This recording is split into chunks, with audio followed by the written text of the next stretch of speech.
Welcome, all you adventurous readers, to the epic worlds of Alfred Döblin, where we explore the life and works of this fascinating but little-known early 20th century writer, brought to you by the website beyondalexanderplatz.com. Welcome to episode 6, where we'll be looking at possibly Döblin's most controversial epic, Mountains, Oceans, Giants. Oh, Chris, I'm really looking forward to this one because it's quite pertinent in today's climate change and, environmental impact of things and such a hot topic, certainly at the moment. And we teach in schools and the Earthshot Prize and all of this kind of thing. So let's talk about what the basic theme then is of Mountains, Oceans and Giants. Actually, before we talk about the theme, when did Alfred Döblin write this epic? Okay, this one came out in the early 1920s. Okay. He was writing it, he was thinking about it from 1921.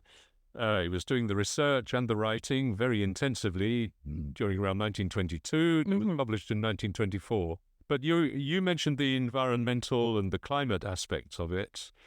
Possibly even more important, and as an impetus for it, was the technology aspect. Right. Have human beings lost control of the technologies that they're inventing? And is this the basic overarching theme of Mountains, Oceans and Giants? Technological hubris is very definitely a kind of central driving theme, because the whole concept of de-icing Greenland is a monstrous technological overreach with horrendous consequences. Okay, so humans versus nature. This is the interesting humans versus nature, or humans with nature. And Döblin actually changed his stance, or he had the ambivalence of his stance comes through in the rather complicated structure of the epic. He couldn't quite settle all the way through whether he wanted human beings to triumph over nature, or whether he wanted human beings to recognize the power of the world. Interesting. And now we know, I don't know did we mention this? Certainly in previous episodes, we've definitely said that Mountains, Oceans and Giants is a look forward to the 27th century. Could I just correct you there, please, Katie? Okay. You have inserted a conjunction in that title. Oh, I did. I put and. There's no and. Mountains. And it's an interesting feature is that critics who don't like the book tend to insert commas between the three nouns in the title, just indicating, they're rather dismissive of it. They're not going to go along with this peculiar punctuation. Can I just... Döblin. Oh, no. Do you know, so as we record things, so the very first thing that I do when I sit down with Chris is to write the episode title onto the podcasting recording equipment that we've got, and I've put commas in. Oh no! Right, I will edit it. Oh my goodness, it's very intense here. Yes. Okay. Right. Okay. So no commas in the. No, I will remove them with haste. Yes. Okay. So where were we? We were saying, I was reminding you and everybody. So we might not know, but hopefully we do now, that this was his most extravagantly imagined epic that looked forward to the 27th century, the melting of Greenland and the horrific aftermath. Yes. But I'm fascinated with how he even came up with this, where he even thought, I know, I'm going to write an epic that is so far into the future. That's a good idea. How did he come up with that? Well, I think and how did he research it? It was this sense that, that as the war had shown, technology was outstripping humanity's ability to control it because of the way that the arms industry was allowing ever better ways of killing large numbers of people. Yeah. And devastating landscapes and so on. Yes. He pondering this theme of technological hubris, he says, right, well, what would be some interesting things? And he started looking around. The Earth. He wanted this to be on the Earth. He didn't want to set off in a spaceship like the kind of more pulp science fiction writers would do. Right. This is going to be on the Earth. Yes. He started exploring atlases and books on glaciology and ocean currents and the weather and so on.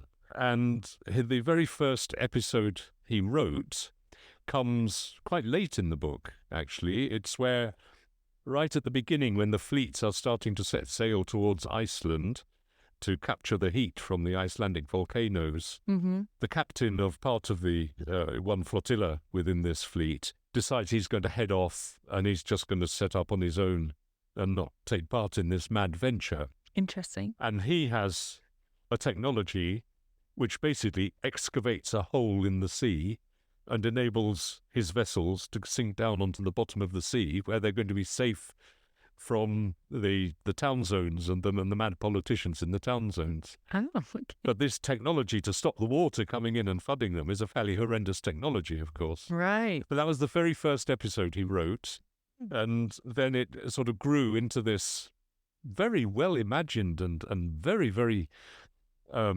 intensely written sequence of episodes about the volcanoes of Iceland, basically the destruction of Iceland, and then the sailing off to Greenland and the strange way that nature is responding to all the power that's been captured in this webbing that they've laid over the volcanoes to catch the heat power. Wow. And then getting to Iceland and the other technologies that enable them to lay this heat over the ice to melt it. It's like, it's sort of explosions like sort of an H-bomb over Greenland, when they turn on the voltage to release the energy. Warmth, this great pink sky lights up ahead of them, and everyone's absolutely horrified and, dreadfully impressed as if a god has come down to Earth. So, wow. Very intense. And this very intensely imagined. And were there other examples of people writing these like large science fiction epics at the same time?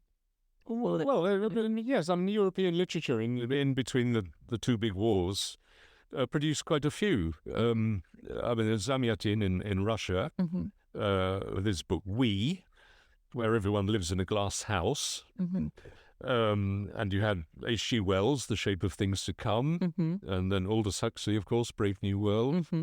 But even before the First World War, E.M. Forster had written a short story which appeared in a very obscure periodical called The Machine Stops, which I actually, I discovered it just in time to include a mention of it in my foreword to the translation. It's quite different from A Room with a View. Yes, yes. It was. That's one of my favourite. Read it. Yes, that was an interesting find. Oh. But where were we? Oh yeah.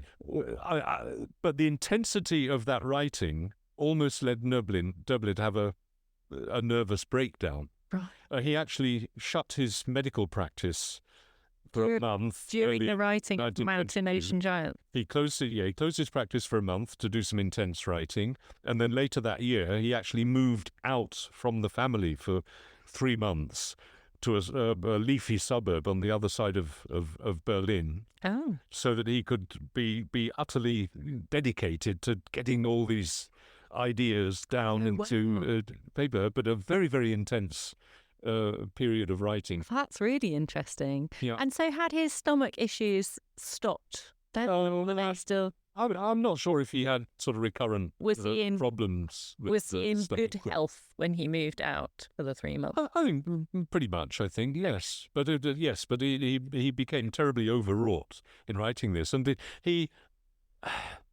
somehow he'd written these wonderful episodes, these wonderful, appalling episodes about the Iceland-Greenland venture. Yes. And then he was thinking, well, I need to put down some preliminaries as to how humanity got to that stage. And as he was sort of working his way through that, I think he was kind of losing confidence a little bit, and he was going down some side alleys, which, as he said, that everything threatened to become a novel in its own right, and he had to be constantly sort of pulling back and saying, no, that really doesn't belong here. Unfortunately, 2 parts of the 9-part novel really did belong somewhere else, right? because they really impede the progress towards the main point of it, which is the Iceland-Greenland venture. Now, Chris, you have brought up an interesting, controversial point there, because I seem to remember something about you saying, and so I made an editorial decision. Editorial interference. Yeah. Yes, I'm guilty. And we're always talking about this. You know, what right do you have to do that? I didn't entirely blot it out, because all the excised passages... So just to be clear, we should be clear. So when you translated mountains, oceans, giants, you decided that there were a couple of parts, 2 parts? Well, there was 2 storylines. 2 storylines. Spread, across several pages, but they're 2 storylines which really didn't belong. Okay. But rather than simply high-handedly not letting the reader know anything at all about these deleted things, what we agreed with the publisher was put a little superscript number every time there was a deletion, and all those numbered deletions are then available on the website. Right. At some point, we're probably going to have to find a more secure home than an archive for those deleted passages. But they are available for those perfectionist, adventurous readers who would like to know absolutely everything. We haven't deleted them entirely. Right. The first editor... part of me thinks, well, that's good because you're moving the story along. But also part of me, from a creative angle, also thinks, that's like having a painting and you've just taken out a haystack because there were too many haystacks. Yeah. So are you allowed to do that? You're playing God with a piece of interesting... I mean, you're the... That's fine, I guess. Yeah, you've done. Well, I mean, there was a very nice video review of Mountains, Oceans, Giants that you can find on YouTube, where the reviewer goes over this subject. Yes, and he says, yes, he can see that some people might object. Yes, but on the other hand, the material is available there on the website. And on the whole, he thinks Godwin made the right decision. Okay, so we will pass over that then for now. Interesting. Yeah. Okay. And so I think, were we talking about how he was trying to get from 1920s Europe to the 27th century, and what sorts of things did he need to cover? And he covered an enormous kind of range of angles of the way that humanity was doing, including a kind of recap of the First World War called the Urals War. Okay. Which was conducted with fire mines and devastated landscapes, which then gradually mushrooms would take root and grass would start growing again. So that was the environmental kind of angle. But some fairly horrendous scenes. There's one kind of novelistic kind of vignette in there called Mélisse of Bordeaux, who was this power-crazed dictator over a town zone region in France. Sort of sexual pathology and so on, but a very strong indication that, if human beings can't control their own urges, how on earth are they supposed to control the world? Okay. And so did this epic come out of the blue, or were there any links with previous or subsequent epics? I think there's very strong links in all the epics. I mean, in Wang Lun, we had the explicit comparison of individual meekness against state power. Right? In Wallenstein, we had an emperor who, by title and position, was supposed to be one of the most powerful figures in Europe, but was actually completely impotent. He had no money, and he had all these religious wars going on around him that he was found impossible to control. And then in I call it MOG for short, Mountain Oceans Giants. Whenever you say that, I'm thinking of Mega Mog. Yeah, well, yeah, yes. On their broomstick. Yeah, those very vivid primary colour pictures, yes. Yeah. It was technological hubris versus nature. But in the end, he decided that the human beings, the survivors from the horrendous aftermath, would be in a landscape, an environment where you can have the seeds of recovery to, humans living in harmony with nature. And then Manas? Yeah. Oh, Manas is when it becomes really a kind of intense depiction of how the human ego, shall we say, negotiates with the god, with the world, to enable the human ego to be a wonderful, strong force in the world. Yeah, so triumphing over nature. Yes, but there is a definite pattern to these concerns, but painted on very different canvases. So, Chris, the next question really then, it's been published. How was it received by critics and also the public during the 1920s? Well, they reacted with a fair amount of bemusement. There was quite a lot of hostility to it, although some were very enthusiastic. Pretty well all of them noted that, the reader was going to find it fairly tough going because Döblin put lots of hurdles in their path. It seems fairly, formulated in a fairly chaotic way. There's lots of horrid violence and kind of pathological behaviour. And at first, of course, they hadn't had time to delve really deeply into it and into the underlying kind of thought world of Döblin. So there was no real serious analysis at first. One critic, was a poet called Ernst Blas, said the writer has created a gigantic, animated, teeming, living world picture, analytical and mysterious, mythical and scientific. He has unsealed a flask of powerful potion. Cool. Right. But then this epic was not reprinted between 1924 and 1977. Right. So, there was quite a lot of resistance, it seems, from the the literary academics who were a bit nervous about approaching this work. Yeah. Right. Okay. And so have more recent critics viewed it? Yeah, they've, some of them have been, very helpful and very perceptive and very kind of accommodating to Döblin's own vision, what he was trying to achieve. Günter Grass, for example, in the 1960s, who really brought attention to Döblin by saying Döblin was my teacher. And this is Günter Grass, who'd just written The Tin Drum, which became one of the most famous novels in post-war Germany. So, some people started taking notice of him.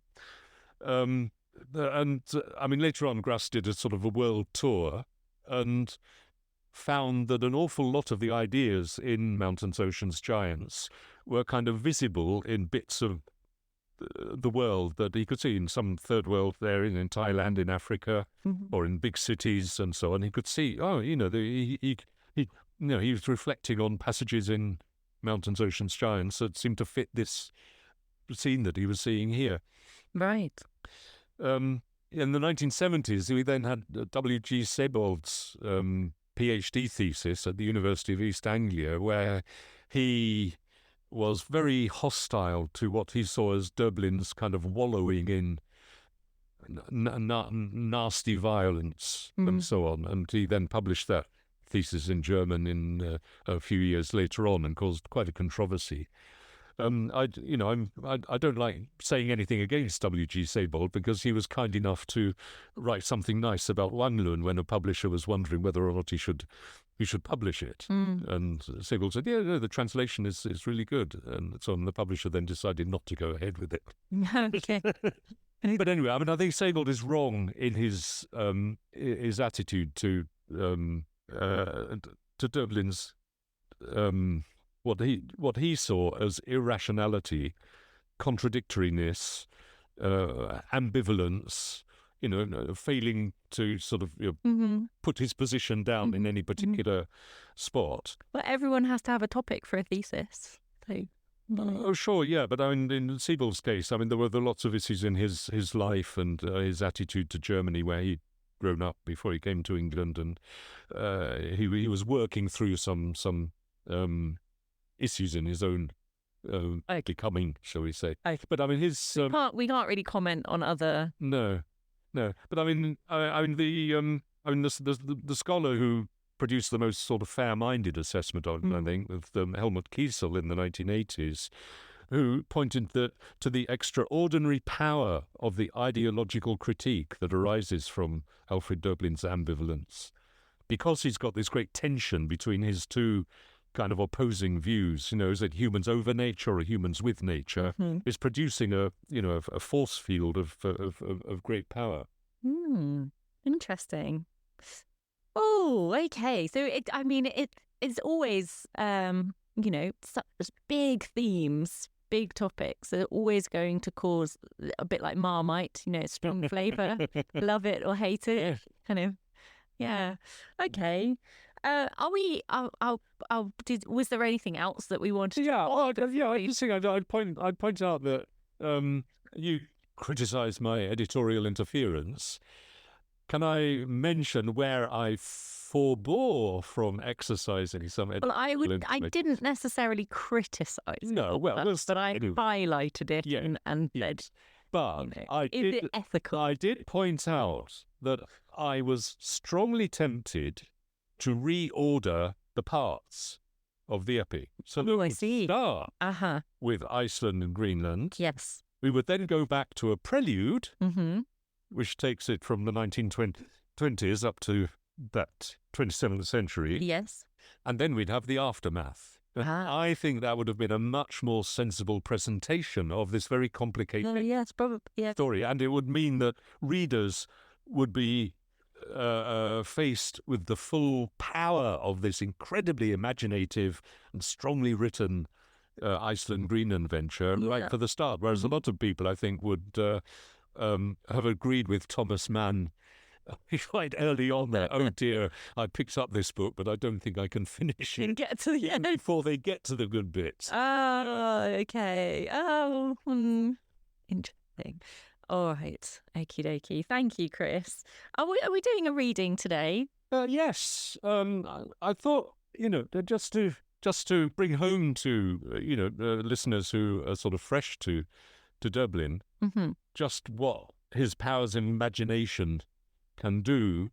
We'll have the fleet setting off from Iceland for Greenland with all this stored heat from the volcanoes in these great huge freighters. Right. And then what happens around them. Okay, yeah, that sounds interesting. Right. So, shall we start the reading? Yes, please do.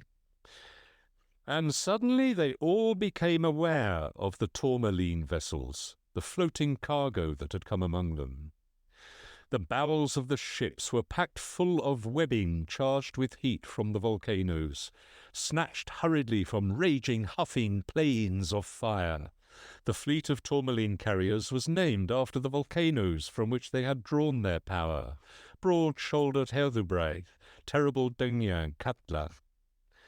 There seemed to be some reluctance in these webs to travel to Greenland, to give away this life and blood and spread it over the land at the behest of the town zones. None of the leaders suspected that some of those who sailed with them had a notion to shield the tourmaline vessels with their love. They meant to blow open the cargo holds. Then, after a week of aimless sailing, came the sudden order: prepare all the machines, spread out all around Greenland, along Denmark Strait in the east and up Baffin Bay to the west, to Ellesmere Island.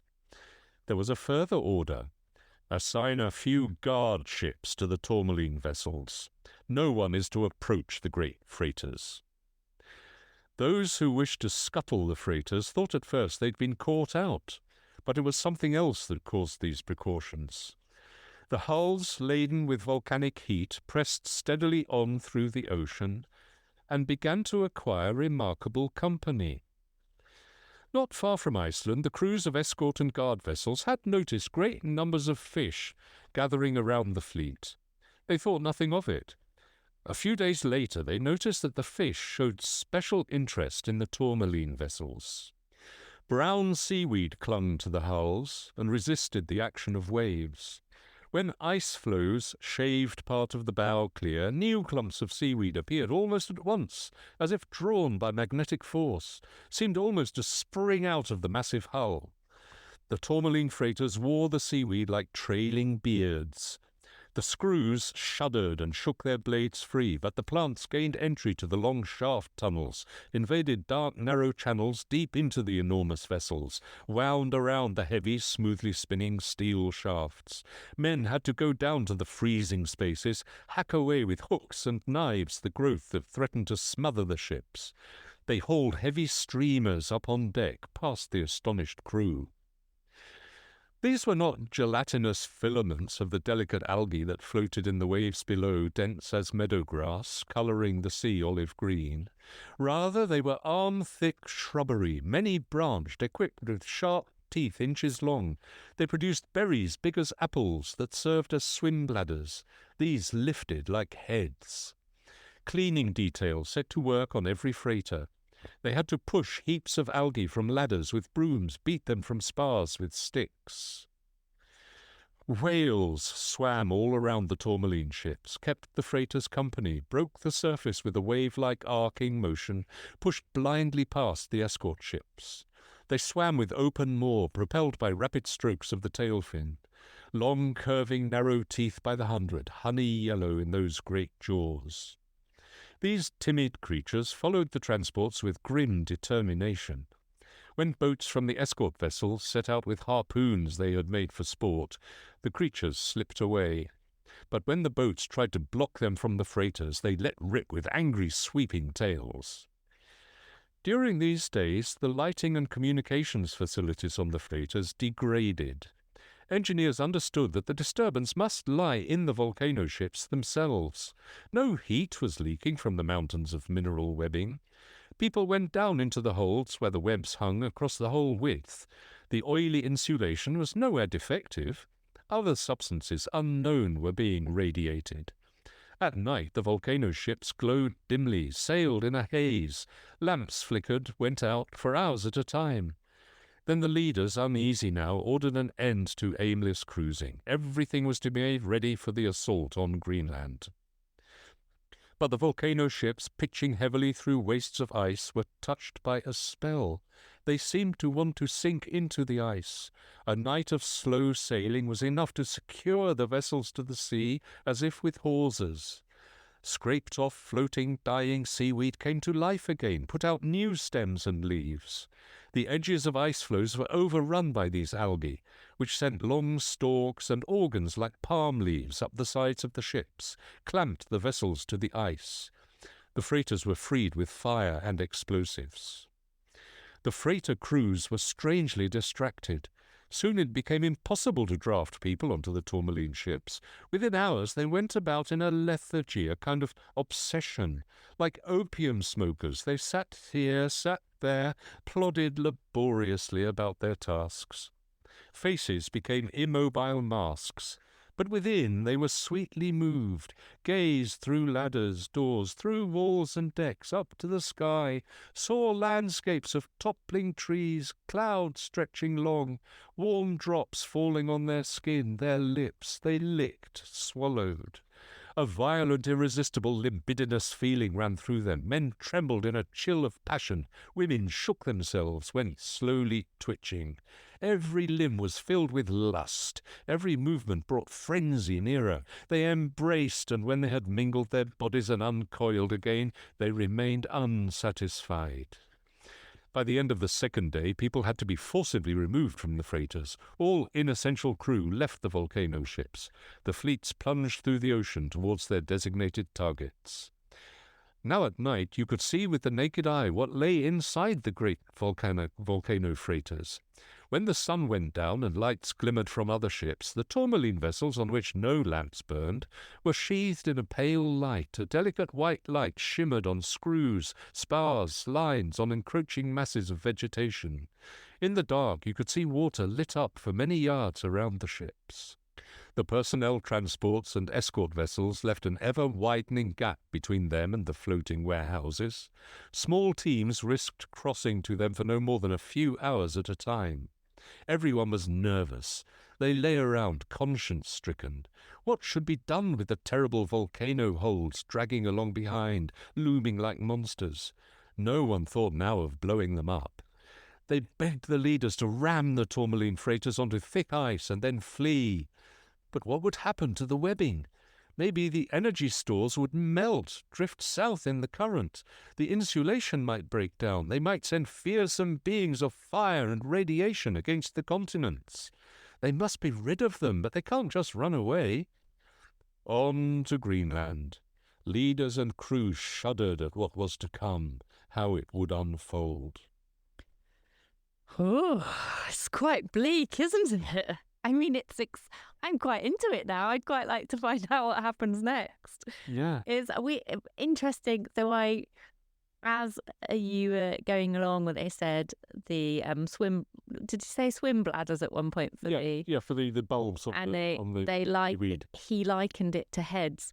Yeah. So his language is more figurative now in ocean, mountains, oceans, giants, several times through there, with like the masks, the like clay masks and that kind of thing for the faces. So perhaps because he wants us to be clear in this futuristic kind of world. It's all very, it's like nature is holding them back, or is kind of flocking to it, or are they pulling it back?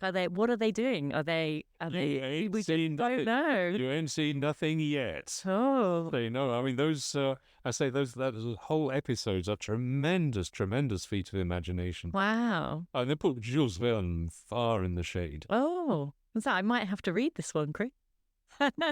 read part 6 and 7 first. Part 6 of okay. Yeah. Interesting. Yes. I feel like I'm not exhausted, but I feel like kind of what's going to happen next. It's that, okay. And again, there's the sense of a really large sweeping landscape. Kind of you're really with the fleet. Yes. You're going out. Yes. Well, he did very detailed researches on. I mean, how many of us know anything about the geography of Iceland? I know. He was consulting encyclopedias and travel reports and so on, and sketching his own map and where the volcanoes were, so they could have the trains running in the right direction to drop the mineral bombs to cause the volcanoes to erupt. And right. Yeah. Interesting. Yes. Oh gosh. Okay. Thank you so much. My knowledge of Iceland is limited. I did geology for my degree, but it's kind of I've been inside a glacier. I've fallen into a crevasse before. Oh, ouch! It was I was roped. It's fine. Yeah, I had crampons on. Oh my goodness! It was scary. Yeah. But yeah, you can imagine. Goodness. Wow. Oh, right. Thank you so much. Well, that was another really interesting episode, and actually, lots that we could probably still talk about, I'm sure, but I think our time has come to an end today, and it's probably. Well, I did touch earlier on this his reading of African anthropology. Oh, because yes. almost the whole of Book 5 is a very, very interesting compendium of how traditional peoples and their folklore could be imported into a very unhappy Europe, which was nourished now on synthetic food, so they're all becoming extremely unhealthy. And these African theatrical troops are presenting to these audiences, what's the basic reason for their unhappiness. And it's very interesting how, we've gone from this kind of high-tech